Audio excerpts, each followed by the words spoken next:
Okay, I am recording this video as a help video for the designated supports for supplemental for social studies. All students should be able to use this designated supports for STAR and district assessments.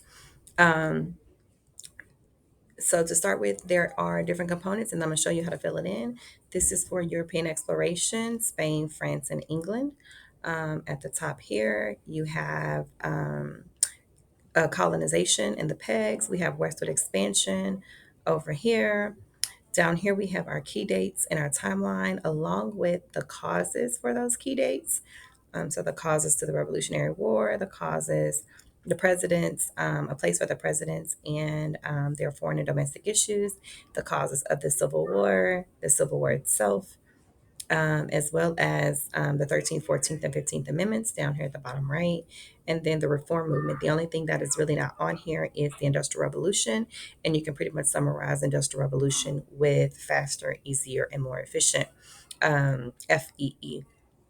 Okay, so let's go to We'll start here with European exploration. So students can practice doing European exploration by identifying on the map where the three countries landed: Spain, France, and England, and then why they landed: God, gold, and glory, fur and land, and then religious freedom, economy, that's a money sign, and land.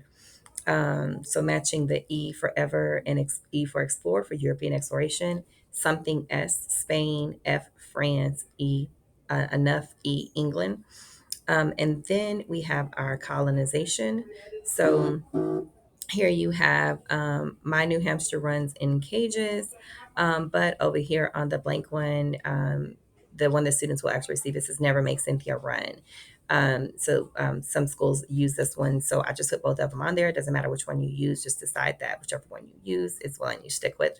And then the students would simply jot down what they remember about pegs. It doesn't have to be everything, but just enough to get them through, and jot down what they know to jog their memories.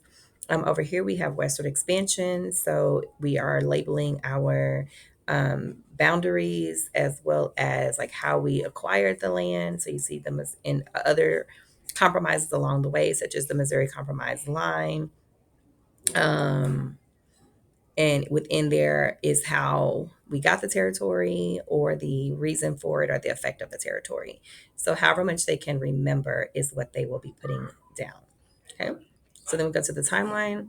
The acronym that you have here is My Cat Just Vomited Purple Marshmallows After Riding Carousels Licking Purple Colored Water. We're using just the first letters of each word. So MC is 1215 Magna Carta. We get from the Magna Carta the limits of government. We take the limits of government with Jamestown, Virginia, when the first colony establishes. We have JV, Jamestown, Virginia, just vomited.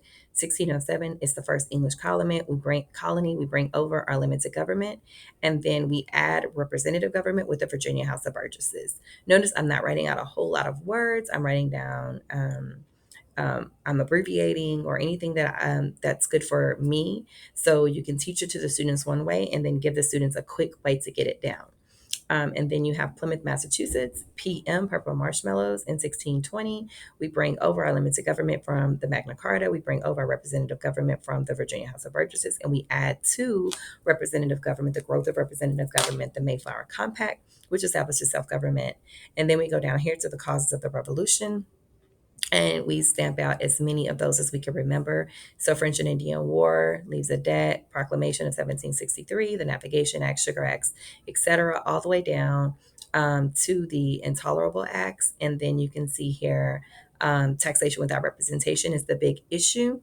I also jotted propaganda for Boston Massacre. Boston Massacre has never actually been tested, but just in case, it shows up in a test somewhere. Not been tested on Star, I'll say that. And then we have our actual battles of the actual war. So it says, let's devour some very yummy tacos. So we can see on the actual designated support, it's typed there. Let's devour some very yummy tacos, and they can use this to help them with the battles. So you have the Let's Devour Lexington and Concord. Let's Devour is Declaration of Independence, 1776. Some is Saratoga, right at the turning point, and we get Francis Help. We are on an upward battle. We're starting to win some battles. We go into the Valley Forge, which is our hard times. Then we have Yorktown. It's another upward battle. It's our last major battle. And then the Treaty of Paris 1783, which ends the V and ends the war. And we have AOC. And in AOC, we have our strengths and we have our weaknesses. So strengths are at the top, weaknesses are at the bottom.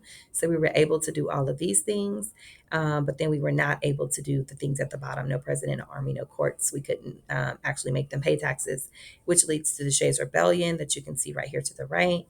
And then we are back up here at the top again at our next key date, 1787, which is the Constitution. And from the Constitution, and notice I'm like annotating on this, like this is the first Constitution of the United States. This one is our living Constitution, etc. So down here, I write out the 7 principles and try to write it in a way that remembers me. So limited government, there's a crown with the line through it for no kings. Everyone must follow the rules. Republicanism. We can have a picture here of people electing a person, or you can break out the words to show rep the public. If you bracket the words, some students found that helpful. Popular sovereignty, people power, separation of power, showing the 3 branches linked out to show that that vertical separation of, I mean, the horizontal separation of powers among the federal branches, and then checks and balances is the triangle of those separation of powers of those 3 branches. Federalism, this is the federalism. We take the word, we circle federal, we write F over S, so that's federalism over state. Individual rights, we write 1 through 10 for the first 10 amendments.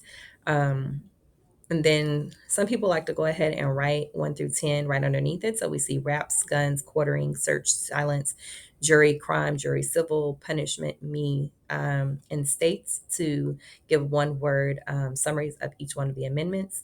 We have our 2 groups that fought for ratification or against ratification and what they wanted, and then the 2 major compromises. And that's pretty much the entire constitutional era. And then we have our presidents. So right before we get to Louisiana Purchase, which is our next key date, we write out our presidents and we try to remember at least 1 or 2 things about each one of them, a domestic and a foreign issue. So George Washington, he said the precedents, no foreign parties, no foreign alliances or political parties. Adams, XYZ, and Alien and Sedition. Jefferson, Monroe, Madison. Embargo Acts, Louisiana Purchase. Madison, War of 1812, leads the Industrial Revolution. Monroe, the Monroe Doctrine, the American System. Quincy Adams, the Gag Order. And Jackson, the Trail of Tears, the War on the Bank, and the Nullification Crisis. If kids can write about it, then they pretty much know what it is. There's an acronym for the presidents to help them remember them in order. And then here we have Louisiana Purchase and all of Westward Expansion, which they also can do on the map so that they can see where it is because the questions are asked both ways. And then here we have our causes, which is written out in tissues, tariffs, industrialization and versus agriculture, slavery, and then those issues over slavery, like the Missouri Compromise, the Nebraska Act, the Fugitive Slave Act, sectionalism, North, South, and West, Uncle Tom's Cabin, election of 1860, states' rights, the 10th Amendment, and the issue of federalism. And then we walk through the war from beginning to end, Fort Sumter, Antietam, Emancipation, Gettysburg, Vicksburg, the turning point, Gettysburg Address, and Appomattox. Note that both of our turning points are here. And then that's our Civil War. And there's our acronyms for the war. Friends are eventually given very good apples. So F, Fort Sumter, A, Antietam, E, Emancipation Proclamation, G, Gettysburg, V, Vicksburg, so on and so forth. Okay, I hope this helps you. Oh, and over here we have our reform movement. So time always will evolve. So we have temperance, abolition, women's rights, and education, and just write who and what you can remember about that. Okay, and that's pretty much the year in a nutshell, minus the Industrial Revolution, which you can summarize again in faster, easier, and more efficient, FEE, if you just want to add that on there. Okay, I hope this helps.